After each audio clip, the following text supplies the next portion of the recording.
tous, du coup, pour ce webinaire sur la libération somato-émotionnelle, donc intitulé De la théorie à la pratique.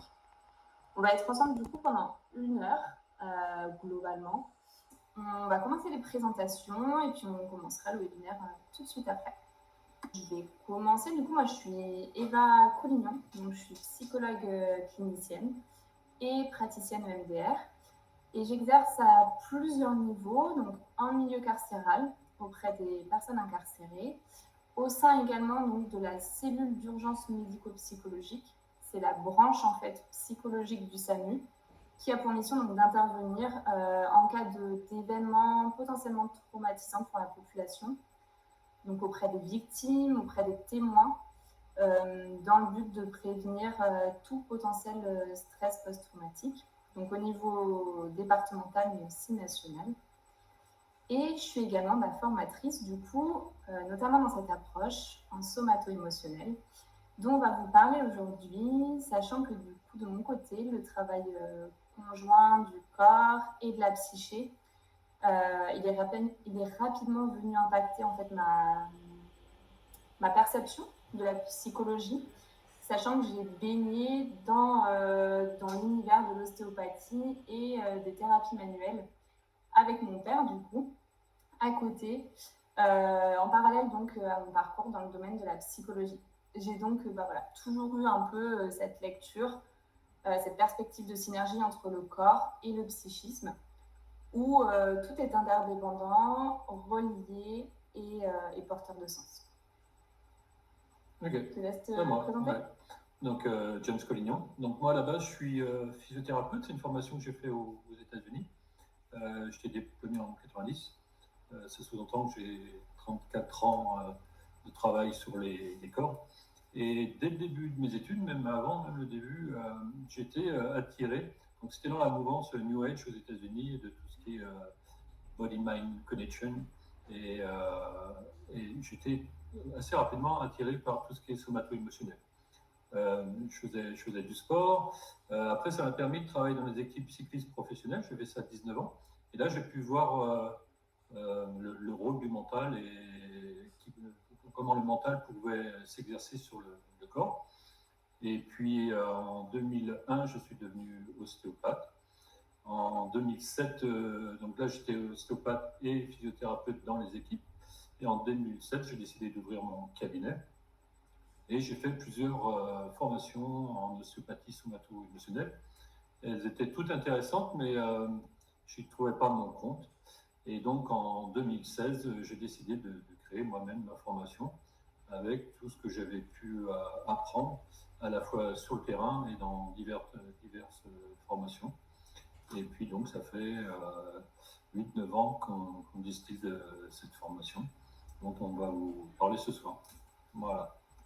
Alors juste du coup, quelques mots sur la formation. Donc là, on est père et fille, on a conceptualisé cette formation il y a maintenant plusieurs années grâce à nos expertises complémentaires. Et elle est aujourd'hui reconnue et dispensée dans plusieurs écoles, y compris à l'international.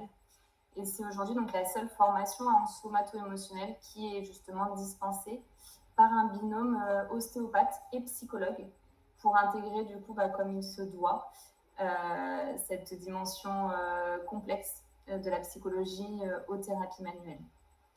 Donc c'est une formation qui est novatrice et qui combine donc psychologie, thérapie manuelle, mais aussi dimension énergétique, offrant du coup une prise en charge globale de l'individu.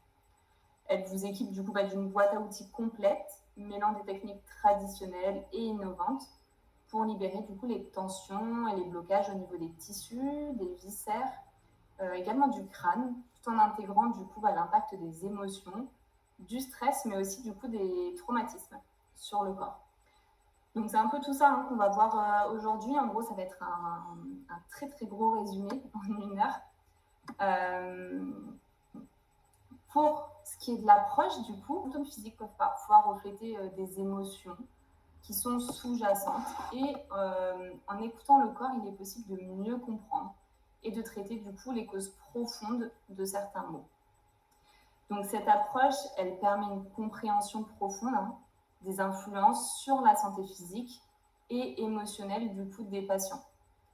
Elle repose donc sur l'idée que le corps et la psyché sont indissociablement liés, je vais y arriver, et que les émotions, donc, elles jouent un rôle essentiel dans notre santé physique.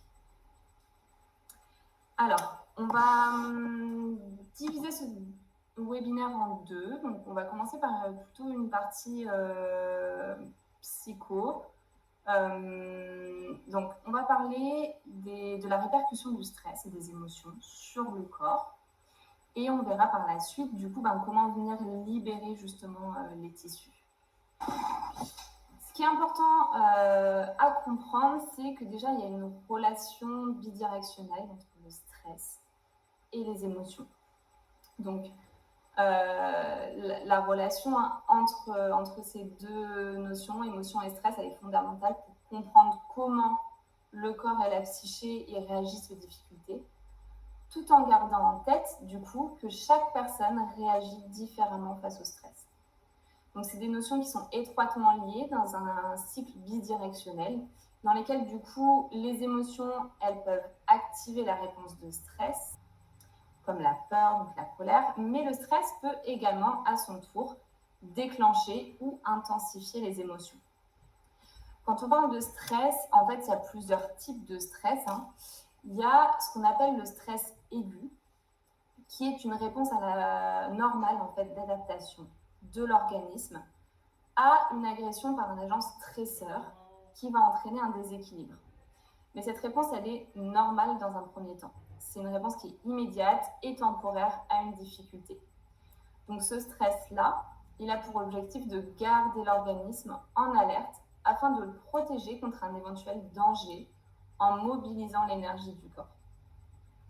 Donc ce stress, ce type de stress, il va venir amplifier l'émotion déjà présente et possiblement en déclencher d'autres, donc créant un cycle où stress et émotion ils s'alimentent mutuellement.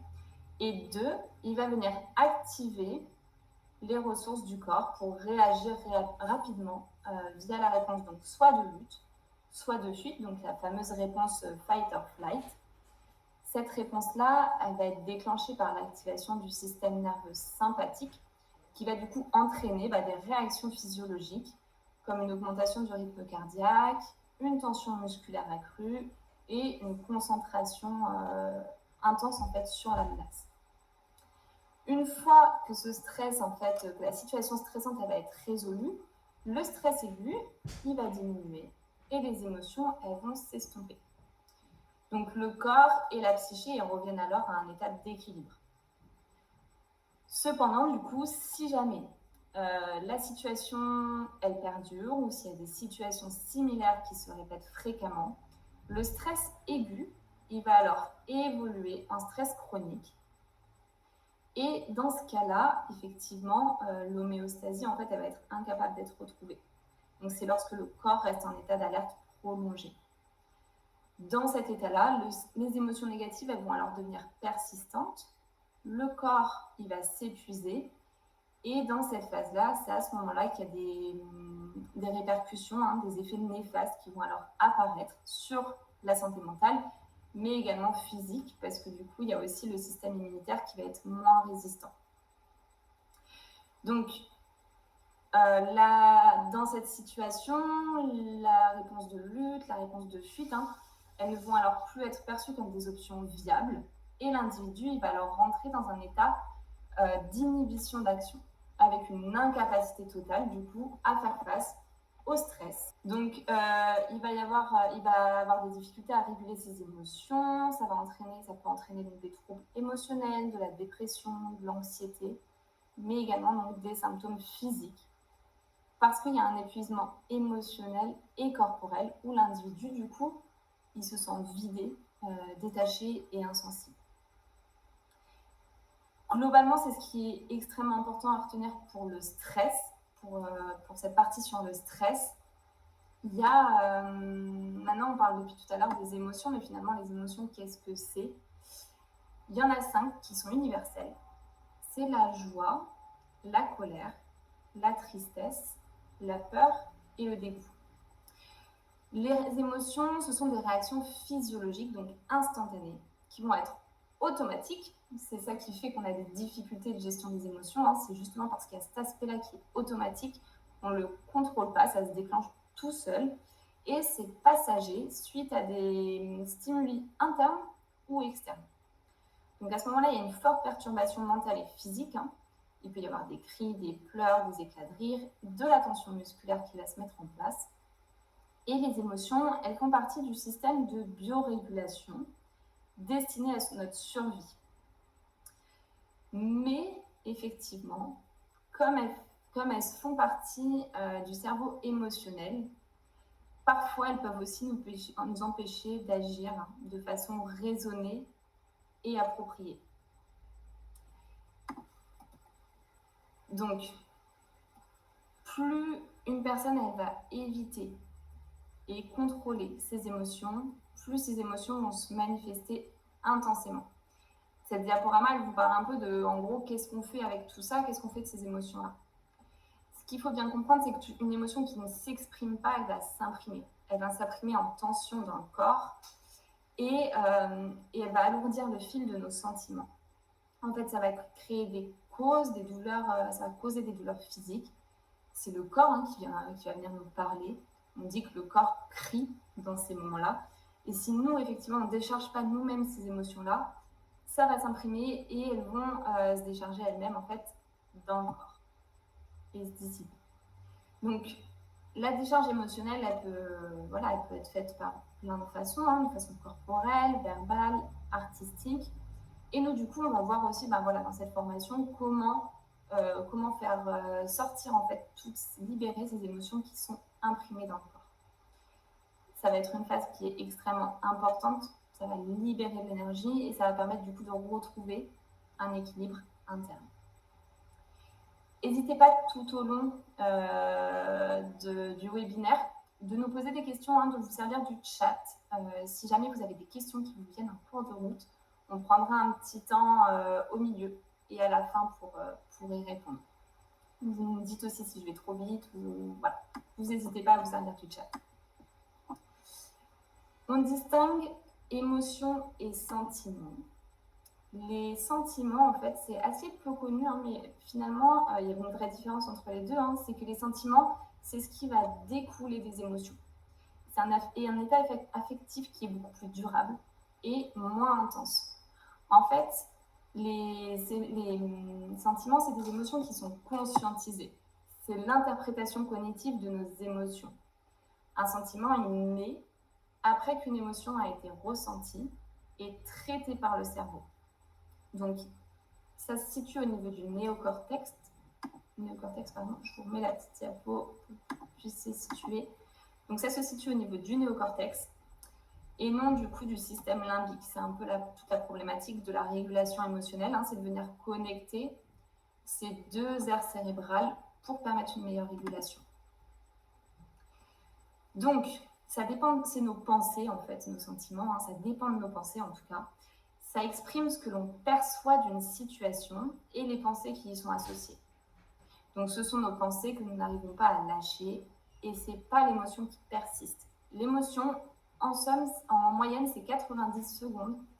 Les sentiments, ça peut durer jusqu'à 90 ans. C'est un peu la notion à vraiment vous rappeler, c'est vraiment qu'il y a une émotion, elle dure 90 secondes en moyenne. Et si jamais on ne lâche pas les pensées associées à cette émotion-là, ça va se transformer en sentiment qui, lui, si jamais on ne le lâche vraiment pas, si on ne lâche vraiment pas nos pensées, ça peut durer jusqu'à 90 ans. Alors que l'émotion, elle a disparu depuis bien longtemps. En fait, c'est les émotions, les sentiments, pardon, excusez-moi, qu'on va refouler dans le corps. Les émotions, comme dit Eva, elles vont durer 90 ans. Mais ce qu'on appelle souvent les blessures, c'est lié aux sentiments qui vont être refoulés dans le corps. Voilà. Et c'est surtout là-dessus qu'on va travailler, qui vont impacter les tissus. Donc nos sentiments, ils sont influencés par nos pensées, mais du coup aussi par les croyances et les expériences de l'individu. Donc ils peuvent être positifs, ils peuvent être négatifs. Globalement, l'amour, par exemple, donc le sentiment d'amour, c'est le sentiment qui va découler d'une émotion de joie. La tristesse prolongée, ça peut être un sentiment qui peut venir du coup, le chagrin, sentiment de chagrin, ça peut être le sentiment qui va découler d'une émotion de tristesse. L'anxiété, ça va être relié à la peur. Et par exemple, là, du coup, dans la diaporama, je vous ai mis que la rancune, le sentiment de rancune, en fait, c'est des pensées qu'on vient alimenter nous-mêmes par rapport à une émotion de colère qui, elle, finalement, est déjà partie depuis un moment.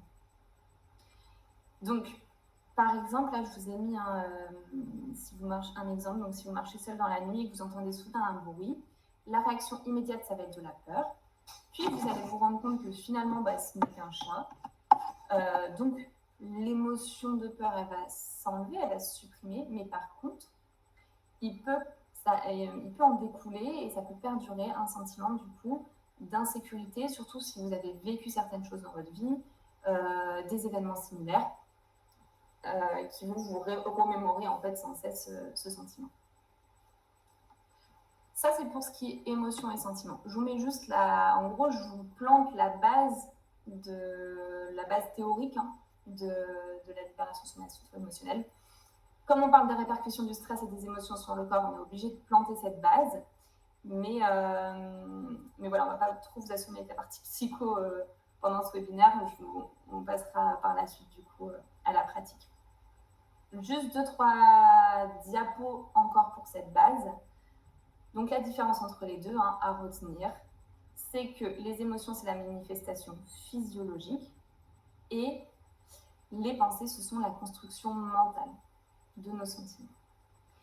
Ça, c'est Antonio Damasio, du coup, qui l'a mis en avant. Lui, il a vraiment souligné que l'émotion, elle préexiste au sentiment. Et du coup, la différence entre les deux, c'est automatique pour les émotions, raisonné pour les sentiments, et avec une intensité qui globalement est très différente. Une intensité donc beaucoup plus forte pour les émotions. On arrive du coup sur les blessures. Vous allez voir après tout le lien avec tout ça dans la seconde partie. Pour les blessures, du coup, c'est des dommages psychiques causées par les expériences douloureuses ou traumatiques. Elles peuvent résulter de divers événements comme le rejet, l'abandon, la trahison. Et elles viennent du coup laisser des traces durables affectant la manière dont une personne se perçoit elle-même, les autres et son monde. Donc, il y a un cercle vicieux entre blessure et sentiment. Une blessure engendre un sentiment négatif, mais s'il n'est pas traité, ce sentiment négatif peut à son tour exacerber la blessure. Donc, supposons qu'une personne ait été abandonnée dans une relation amoureuse. Cette expérience peut causer une blessure émotionnelle profonde liée à l'abandon. À partir de là, cette personne pourrait développer des sentiments durables de peur de l'engagement ou d'insécurité dans ses relations futures. Ces sentiments-là, ils ne sont pas seulement une réaction à l'abandon initial, mais aussi une manière dont la blessure, en fait, elle va continuer d'affecter la vie de la personne. Et ça, c'est super important parce que du coup, ça va nous donner la transition sur ce qu'on appelle une personnalité secondaire. Et c'est là où le lien avec le corps, il va s'effectuer. Dans la formation, on parlera aussi de schéma, mais en fait, c'est un entonnoir, on part de très haut, puis on vient réduire au maximum. Le but, c'est pas de rentrer les gens dans des cases, et par les rentrer dans des cases, et après, on va élargir de façon à traiter la personne dans toute sa globalité, et on ne va pas traiter un symptôme, mais une personne dans son globalité, et comme toute personne est différente, le but, ce sera d'aller vers plus de complexité. Voilà. Donc, en partant de tout en haut de cet entonnoir, donc on a la personnalité de façon générale. Et ce concept de personnalité secondaire, c'est Gerda Boysen qui en est à l'origine. En fait, Gerda Boysen, c'est une psychologue, une physiothérapeute norvégienne, et elle fait partie de la psychologie biodynamique. Une approche du coup thérapeutique qui va combiner psychothérapie et travail corporel. C'est là où tout le lien va se faire. C'est que dans la psychologie biodynamique, Boysen, elle soutient que les expériences émotionnelles refoulées ou non exprimées, elles peuvent s'accumuler dans le corps sous forme de tensions musculaires et autres déséquilibres physiques. Et lorsque du coup ces charges elles ne sont pas libérées, en fait elles vont contribuer à la formation d'une personnalité qu'on appelle défensive ou aussi du coup secondaire. Cette personnalité-là, c'est l'ensemble des comportements, des croyances, des réponses émotionnelles qui se forment pour protéger l'individu contre les émotions ou des traumatismes douloureux. Donc elle est construite à partir de stratégies d'adaptation pour éviter à l'individu de ressentir de la douleur ou de l'anxiété, des émotions en fait qui sont refoulées. Cette personnalité, elle est rigide, elle est inflexible, hein. C'est vraiment en lien avec la survie et c'est complètement différent du coup de la personnalité primordiale, enfin qu'on appelle primordiale, qui est du coup la véritable essence de l'individu, en gros libre de toutes ses défenses. Cette personnalité primordiale, elle est beaucoup plus fluide, spontanée et du coup beaucoup plus alignée avec les émotions et les besoins réels de la personne. Donc, un objectif thérapeutique, en fait, l'un des objectifs de la thérapie biodynamique, c'est de défaire ces défenses de la personnalité secondaire pour permettre à l'individu de revenir à son soi, enfin son état authentique. Ça va passer par un travail corporel qui va aider à relâcher les tensions accumulées et par un accompagnement psychologique en complément qui vise à intégrer les émotions refoulées.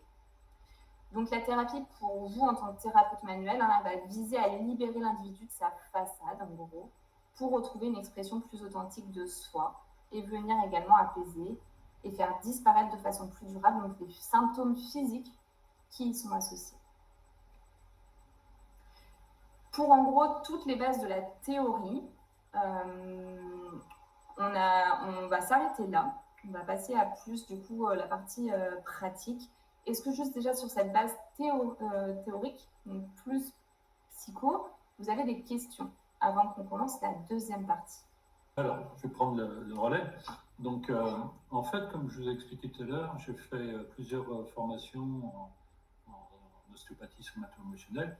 Et comme je disais, elles étaient toutes intéressantes, mais je les ai trouvées incomplètes. Parce qu'en fait, il y a beaucoup de formations qui sont très théoriques.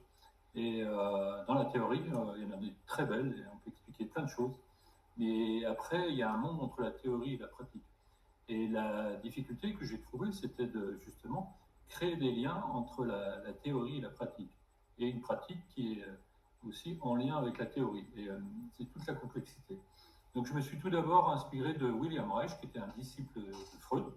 Et contrairement, lui, à Freud, il estimait que les personnes refoulaient dans le corps et qu'il fallait déjà travailler le corps avant de travailler le psychisme. Il partait du principe que les personnes créaient des carapaces. Donc après, il a utilisé le terme de cuirasse. Donc cuirasse caractérielle, qui ensuite s'est suivie par des cuirasses musculaires. Et après, il avait développé 7 anneaux corporels sur lesquels on va s'appuyer pour la formation. Et on verra là par la suite les outils qu'on va utiliser pour travailler sur ces anneaux. Alors, donc Reich, après, comme je disais, a conceptualisé son travail à travers des cuirasses caractérielles. Et l'expression de ces cuirasses caractérielles, c'était les cuirasses musculaires. Je ne vais pas trop m'étendre là-dessus, on le verra un petit peu plus tard. Donc là, sur la diapo de dessous, on vous a mis un petit peu les différents anneaux qu'on pourrait aussi transférer en sphère. Donc il y a la sphère crânienne avec la mâchoire, un ATM, l'anneau cervico-scapulaire, l'anneau thoracique, l'anneau abdominal, l'anneau pelvien et l'anneau podal. L'ATM comme les pieds, je dirais la sphère crânienne et les pieds sont des entrées posturales. Parce qu'en fait, les émotions vont non seulement impacter ces anneaux, ces sphères, mais aussi donc, la posture. Donc là, on vous a mis pour chaque anneau ce que ça pouvait refléter comme refoulement Donc sur l'ATM, donc la mâchoire et la bouche, c'était la colère, la parole et le désir. L'ATM est relié à ces trois sentiments. Pour ce qui est de l'anneau cervico-scapulaire, donc le cou avec la communication et la frustration. Pour ce qui est de l'anneau thoracique, donc ça va être ce qui va être au centre, ça sera le diaphragme, mais toute la chaîne qui aide à faire respirer, c'est par exemple les scalènes, le carré des lombes, enfin il y a toute une chaîne, parce que non seulement on travaillera les anneaux, mais on va travailler toute une chaîne correspondante à ces anneaux. Donc l'anneau thoracique, ça va être lié aussi à l'affect, l'amour et donc le chagrin. Puis on aura l'anneau abdominal, où on retrouvera les notions de dégoût et d'insécurité. Puis l'anneau de pelvien, donc le bassin, où là seront centrés tout ce qui est lié aux peurs, à la sexualité, problème d'inceste, de viol, et puis donc tout ce qui est instinctif. Et enfin l'anneau podal, ce qui est relié à la sécurité ou l'insécurité et à l'enracinement et à la stabilité. On peut aussi, au niveau podal, y rajouter la présence, l'enracinement. Voilà. Donc, l'objectif thérapeutique, c'est de détendre chaque anneau pour restaurer l'équilibre émotionnel, je dirais physique et énergétique. Parce que le but de cette formation, c'est de travailler les individus dans une plus grande globalité, donc à la fois physique, émotionnel et énergétique. Donc, un des disciples de Reich était John Kierakos, qui lui a associé à 5 anneaux principaux 5 blessures que vous pouvez peut-être connaître à travers Lise Bourbeau, sauf qu'elle, Lise Bourbeau, les a quand même sortis un petit peu du concept. Voilà. Donc ça, après, on l'expliquera en profondeur lors de la formation. Voilà, donc je ne vais pas trop m'étendre sur John Kierakos, mais il a eu ce mérite d'y associer ces 5 blessures. On va avoir un autre thérapeute un peu plus loin qui, lui, va enrichir un petit peu le contenu du profil, je dirais, psychologique qui sont reliés à ces anneaux, à ces sphères. Voilà. Donc, peut-être que certains d'entre vous les connaissent. Donc, il y a un mnémotechnique pour reconnaître, pour se rappeler des 5 blessures. C'est trahi, donc T pour trahison. Ça, c'est pour le profil du contrôlant. Il y a le rejet pour le schizoïde, l'abandon pour l'oral, l'humiliation pour le maso, l'injustice pour le rigide. Comme je vous disais tout à l'heure, le but, c'est de ne pas faire rentrer des gens dans des cases. Donc, dans un premier temps, on démarrera là-dessus, et puis après, on va aller vers des choses de plus en plus complexes pour arriver à un profil unique de l'individu avec une thérapie unique pour cette personne. C'est-à-dire qu'à un moment donné, on va faire un melting pot, on va mélanger plusieurs approches pour une même personne. Alors, en fait, qu'est-ce qui se produit dans le corps? Pourquoi, à un moment donné, la personne va somatiser sur un anneau? Donc là, petite précision, aujourd'hui, là, je vous fais un peu la théorie de la pratique. Pour quelles raisons une personne va somatiser dans un anneau? Donc tout d'abord, dans une phase de stress chronique. Alors, il va y avoir le stress aigu, mais comme vous l'expliquait Eva tout à l'heure, c'est qu'il y aura une phase de lutte ou de fuite. D'ailleurs, c'est assez hiérarchisé. Une personne dans une période de stress aigu, elle aura déjà l'occasion de fuir, et si elle ne peut pas fuir, elle rentrera dans la lutte. En tous les cas, quand ce sera terminé, l'homéostasie va revenir. Après, la personne peut revenir en stress chronique. Donc là, on a une notion de stress qui va durer dans le temps. Ça peut être un conflit avec un employeur ou dans le couple. Enfin, il y a plein de domaines où cela peut durer des mois, et certaines personnes sont très résistantes, et ça peut durer des fois des années, jusqu'à ce qui, vous le voyez après la phase d'épuisement, ici, donc là, cette courbe-là, en fait, c'est le taux de cortisol qui va grimper, donc avec toutes les catécholamines, et puis après, il va y avoir un effondrement. J'interromps juste 2 secondes, du coup, je me rends compte qu'on ne voit pas en fait la souris sur le diapo. Peut-être juste de parler de la couleur de la courbe. Elle est verte. Ouais, verte. Voilà. Voilà. Celle qui est le plus à droite, en fait. Hein. Et donc après, dans la phase, à la fin de la phase d'épuisement, l'organisme va s'écrouler. Donc les glandes surrénales ne vont plus produire de cortisol. Mais dans la phase montante, en fait, ça aura épuisé tous les nutriments. Non seulement le magnésium, le calcium, mais aussi les neurotransmetteurs. Et un neurotransmetteur en particulier, c'est la noradrénaline. Quand la noradrénaline s'effondre, ça va provoquer dans l'organisme une vasoconstriction. Et puis surtout, il y a cette phase énergétique, c'est-à-dire quand il y a un choc, un trauma, quand les émotions arrivent, sont trop fortes, le corps n'a pas la possibilité de les dissoudre. Il y a une relation au temps pour le corps.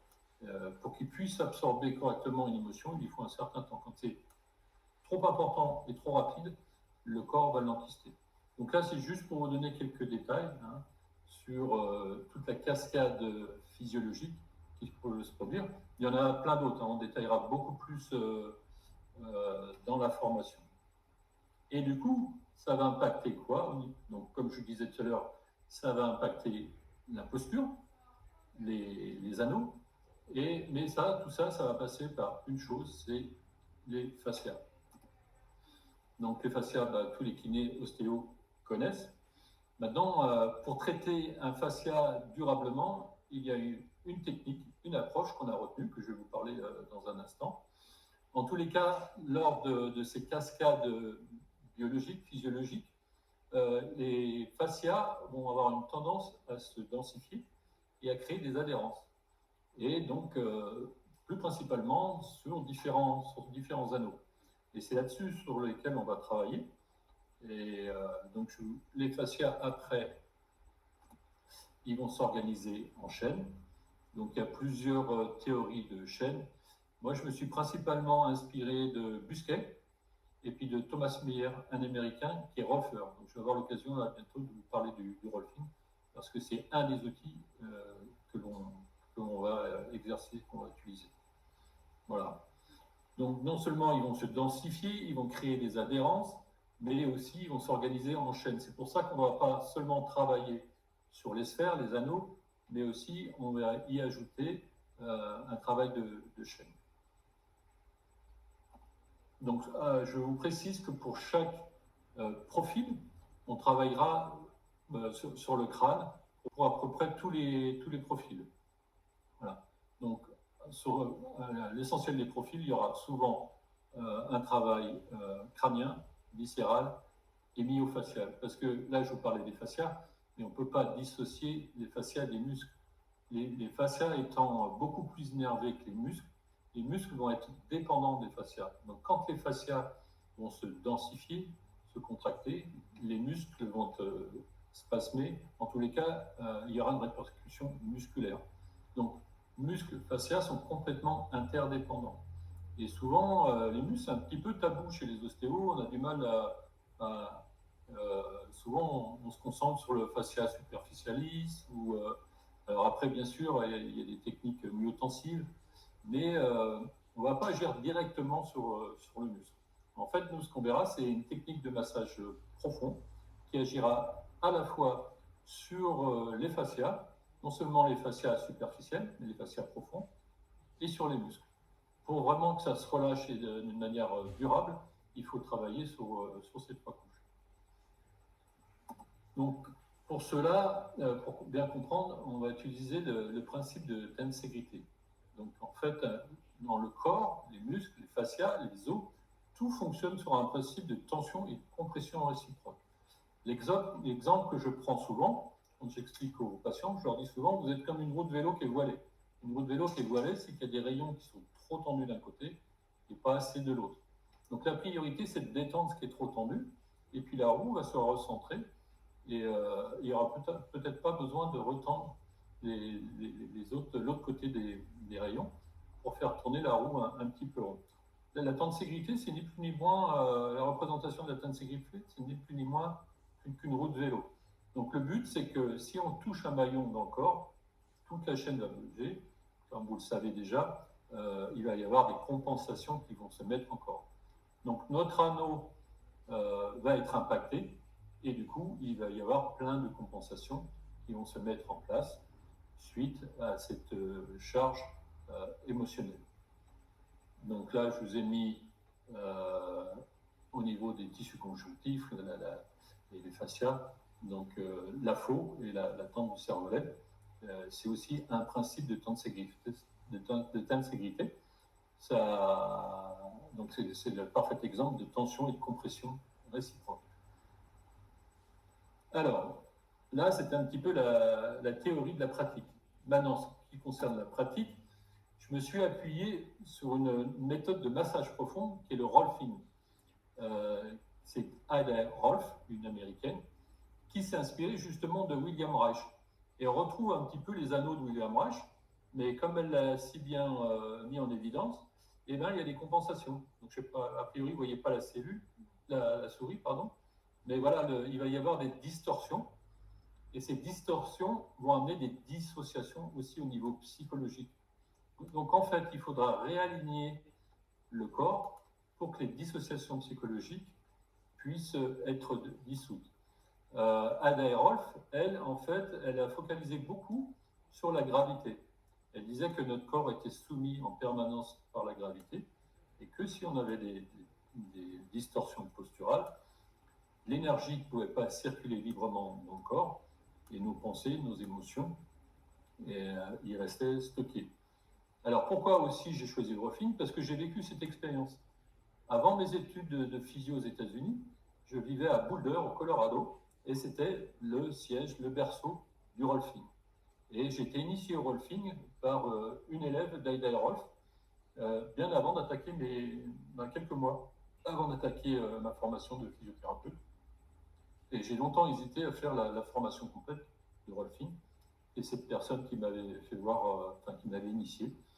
Et j'ai gardé ces outils depuis lors, donc ça fait 34 ans. Je les ai d'abord utilisés sur les sportifs de haut niveau, avec pas mal de succès, et maintenant dans la pratique de cabinet. Pourquoi le rolfing? Parce qu'en fait, il a été prouvé par des expériences cliniques que c'était la seule méthode qui modifiait les fascias durablement au niveau du corps. Donc ça nécessite une certaine pression. On mettra pas mal de pression. Alors bien sûr, des fois, on travaillera au niveau des fascias superficielles, quand on travaillera bien sûr sur le crâne ou des fois sur le thorax. Mais à un moment donné, il faudra aller aussi en profondeur, et notamment, par exemple, dans les septums. Si je prends l'exemple des quadriceps, entre chaque muscle, il risque de se fabriquer des adhérences. On va travailler sur les contractures, sur les adhérences, sur de la fibrose, parce que c'est dans ces zones-là, toutes ces émotions refoulées, tous ces sentiments, bien souvent, ça va entraîner de la fibrose, des adhérences et des contractures qui peuvent rester comme ça des années. Et après, on a des fibroses qui sont dures comme de la pierre. Voilà. Et qui peuvent être levées suite à une décharge émotionnelle. Bien, donc ça, c'est un des principaux outils qu'on va utiliser, mais pas que, hein, comme je vous disais. Alors, Ada Rolf s'y concentrait uniquement sur le travail des fascias et sur la posture. Mais après, donc, on va avoir un apport au niveau crânien. Et donc moi, au niveau crânien, j'avais suivi une formation avec Tricot. Donc je me suis inspiré principalement de Tricot. Et puis après, je vais vous parler, Eva vous a parlé de Gerda Boessens, on va y venir, elle aussi pour un travail viscéral. Bien, il y a eu un autre rapport, donc je vous parlais tout à l'heure de John Pierrakos. Donc lui, il avait créé des profils de personnalité par rapport aux blessures. Il y en a un qui a été un petit peu plus loin. Donc lui, il s'est inspiré à la fois de Reich, de Pierrakos, de Gerda Boessens, mais il a amené son apport. Donc lui, il a rejeté un huitième anneau. Donc c'est Jack Panther avec l'intégration posturale. Mais il y a amené aussi une théorie de couches. Donc pour Ada Rolf, c'était plutôt des chaînes musculaires. Il y a un protocole de 10 séances. Mais Jack Panther, donc lui à la base il est psychologue, hein, et il a enrichi surtout, il a été beaucoup plus loin de Pierrakos, en enrichissant au niveau des profils de personnalité et des somatisations et où elles pouvaient se rendre sur le corps et comment les travailler à la fois verbalement et corporellement. Bien. Eva vous parlait tout à l'heure de Gerda Bredesen et de la psychologie biodynamique. Donc Gerda Bredesen, c'est aussi, elle, inspirée de Reich, mais elle a eu le sentiment que Reich n'avait pas été assez loin. Elle s'est rendue compte qu'en fait, que Reich avait raison, que les personnes refoulaient au niveau des cuirasses musculaires, parce qu'elle avait les doubles casquettes. Hein. Elle était d'abord psychologue, et après elle est devenue physiothérapeute parce qu'elle s'intéressait au corps. Et notamment, donc, comme je vous le disais, le travail de William Reich.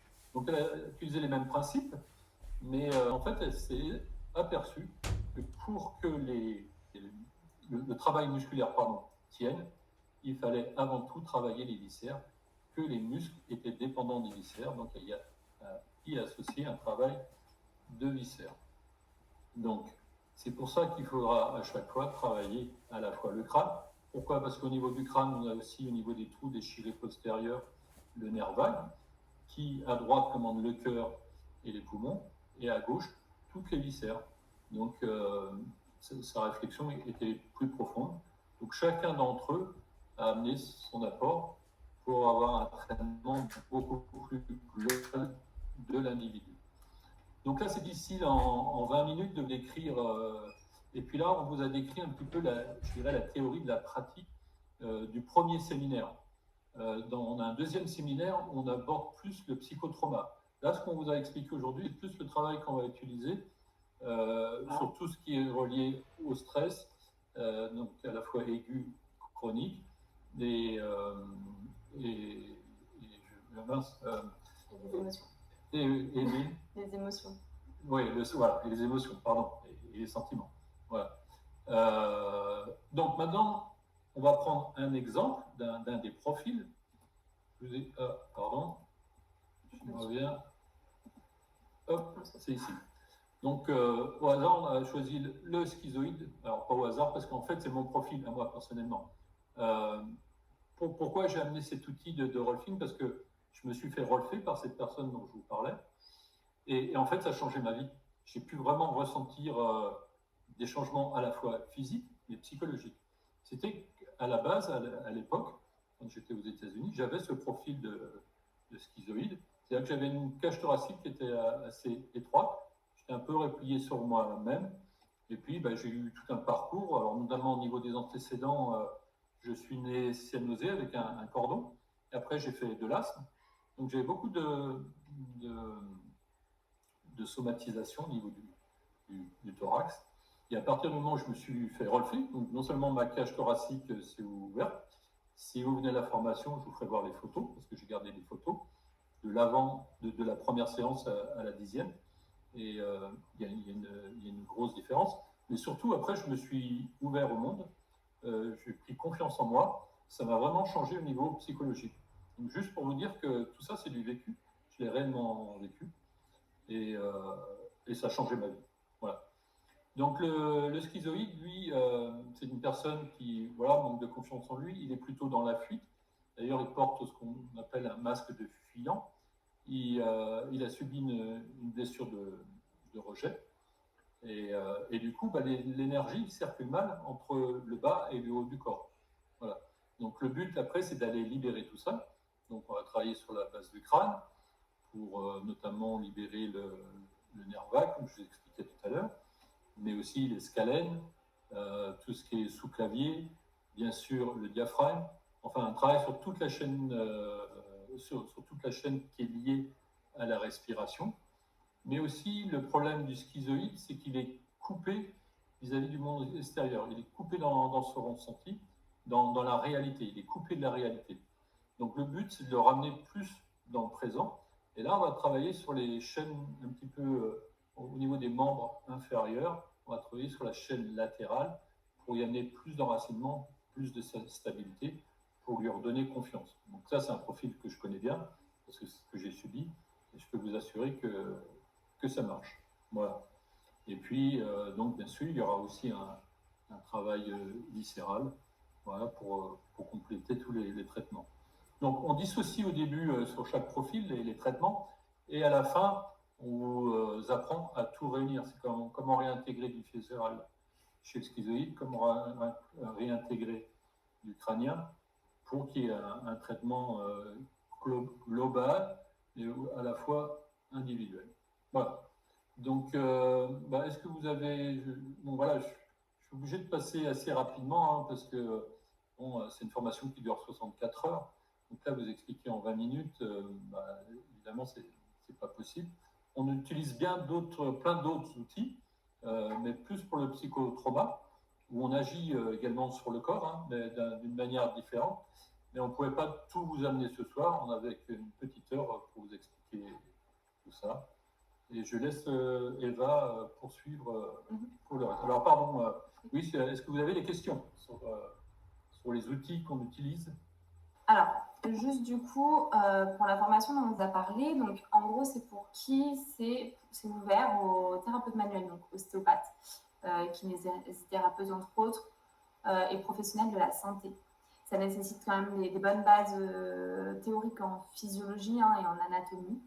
Et du coup, il y a une promotion par an. Cette année, du coup, elle va débuter le 10 octobre à Aix-les-Bains, donc en Savoie, au bord du coup d'un magnifique lac, donc, qui est le lac du Bourget. Donc, vous avez la petite photo. Et la formation elle se divise en 2 séminaires de 4 jours chacun, pour un total donc, de 64 heures. On vous met les dates des 2 séminaires, sachant que il y a possibilité de... En fait, la formation elle a été construite pour être flexible. Donc, il y a possibilité de commencer par le 2e séminaire et d'enchaîner en fait avec le premier qui sera en automne 2025. Donc, le premier séminaire, on vous l'a dit, il est un peu sur la répercussion du stress, des émotions sur le corps. Et le 2e séminaire, il est plus en ce qui concerne tout ce qui est dissociation, psychotraumatisme et répercussions sur le corps. Les deux sont quand même complémentaires. En tout cas, la formation, elle se fait par les 2 séminaires, sachant que si on n'en fait qu'un, il y a quand même un bon bout qui manque. Et c'est en fin de formation, donc à la fin de ces 2 séminaires, où du coup, il y a une certification qui est remise en somato-émotionnel. Donc, c'est possible directement de nous écrire en fait, depuis notre site internet, où vous allez retrouver en fait toutes les informations aussi. Je vous conseille d'aller le voir. Il y a toutes les informations sur cette approche, toutes les informations sur la formation. Donc voilà, si vous avez des questions, la réponse est sans doute sur le site internet ou sinon, n'hésitez pas du coup à nous contacter. Alors, je voudrais ajouter une dernière chose. Comme je vous disais, on traite la personne dans sa globalité, à la fois physique, émotionnelle et énergétique. La dimension énergétique, on fera peut-être un webinaire dessus. Donc là, je ne vous ai pas présenté les outils qu'on va utiliser pour la dimension énergétique. Mais globalement, il y a de la médecine quantique, on s'inspire du yoga et de la médecine chinoise. Donc là, on n'avait pas suffisamment de temps pour vous développer tous les outils liés à la dimension énergétique de l'individu. Il y a aussi un gros chapitre là-dessus. Voilà, pour que ce soit vraiment complet. Oui, vas-y, je te laisse. Déjà, j'ai demandé du coup si vous aviez des questions. Sinon, globalement, on a fait le tour. Est-ce que tu avais quelque chose à rajouter? Non, on vous remercie de nous avoir suivis tout au long de ce webinaire. Et puis, on espère vous accueillir à notre prochain séminaire ou à un autre. On va bientôt fixer de nouvelles dates. Ouais, les dates pour la promotion de 2025-2026 vont effectivement être bientôt mises sur le site. Et du coup, voilà, avec la réduction en tout cas qui est d'actualité pour cette promotion-là, donc 2024-2025. En tout cas, merci beaucoup de nous avoir écoutés. On sait qu'à 21h, souvent, enfin de 20h à 21h, souvent, il y a pas mal de choses à faire. Donc voilà, merci à vous d'avoir été présents, de nous avoir écoutés. Et puis du coup, on vous souhaite une bonne soirée et puis peut-être à bientôt, du coup, en tout cas, on l'espère. Merci, bonne soirée. Merci.